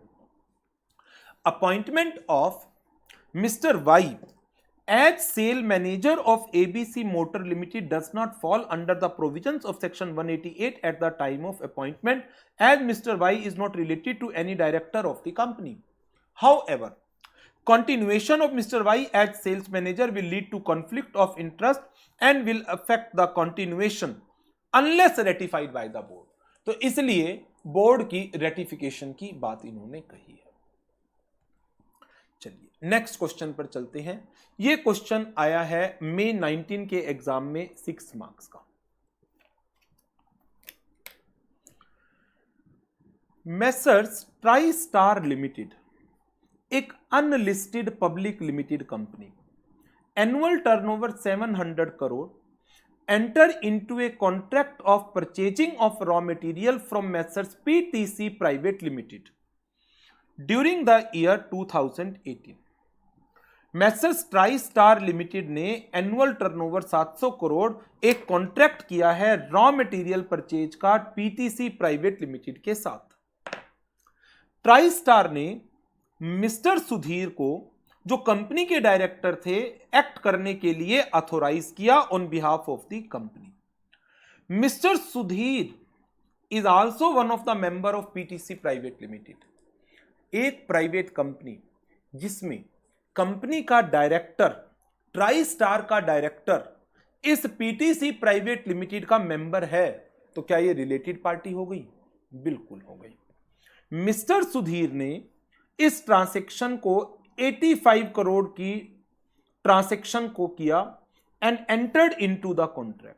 700 करोड़ की कंपनी की टर्नओवर है, 700 करोड़ का 10% बनता है 70 करोड़। ये ट्रांजैक्शन 85 करोड़ रुपीस की है। क्या जनरल मीटिंग की अप्रूवल चाहिए थी? ट्राई स्टार की जनरल मीटिंग में अप्रूवल चाहिए थी। आगे बढ़ते हैं।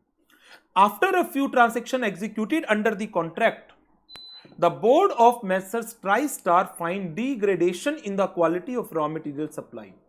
Further, in a board meeting, this contract was challenged, considering it as a related party transaction. Definitely ये एक related party transaction है और 188(1) का contravention है। बिल्कुल contravention है, जनरल मीटिंग की अप्रूवल चाहिए थी। During the period, Mr. Sudhir was appointed as director in a newly incorporated company Raga Limited. Mister Sudhir try star का डायरेक्टर है, पीटीसी का मेंबर है। ट्राई स्टार और पीटीसी में 85 करोड़ का कॉन्ट्रैक्ट है। रागा लिमिटेड में भी वो एज ए डायरेक्टर अपॉइंट हो गया। Okay. In the light of given fact examine what is the legal position of the contract between Messrs TriStar through director Mr. Sudhir and Messrs 188 sub section 3 ये कहता है यदि कोई contract कोई director करता है बिना कंसेंट ऑफ द बोर्ड या रेजोल्यूशन इन जनरल मीटिंग और 3 महीने में रेटिफाई नहीं कराया तो वो वॉइडेबल है। अब इस केस में आपको जनरल मीटिंग की अप्रूवल चाहिए थी बिकॉज ये ट्रांजैक्शन कंपनी की टर्नओवर के 10% को क्रॉस कर रहा है। तो आप इस अप्रूवल को ले लीजिए with in 3 month. Unlisted public company है, अनलिस्टेड क्लोजली हेल्ड कंपनी है, रेटिफिकेशन ले लो ना। तो अभी ये कॉन्ट्रैक्ट क्या है? वॉइड एबल है eight the option of board और द शेयर होल्डर। क्या ये कॉन्ट्रावेंशन है? जी हां, ये कॉन्ट्रावेंशन है। क्या लायबिलिटी है? लायबिलिटी 188(4) के अंदर कंपनी इस पर्सन के अगेंस्ट प्रोसीड कर सकती है फॉर रिकवरी ऑफ लॉसेस और 188(5) में 25,000 से 5 लाख तक का फाइन लग जाएगा। अनलिस्टेड कंपनी है। क्या मिस्टर सुधीर की appointment in the Raga limited as a director valid है? सेक्शन 164 बीच में डाल दिया। Section 164 disqualification of director. Section 164 के सबसेक्शन 1 में कहा गया है कि यदि in any of the preceding 5 year कोई डायरेक्टर गिल्टी पाया गया 188 की ट्रांजैक्शन का, रिलेटेड पार्टी ट्रांजैक्शन का, तो वो डिस्क्वालीफाई है to be appointed as director. ध्यान आ रहा है? 164 के अंदर ये पॉइंट पड़ा हुआ है हमारा।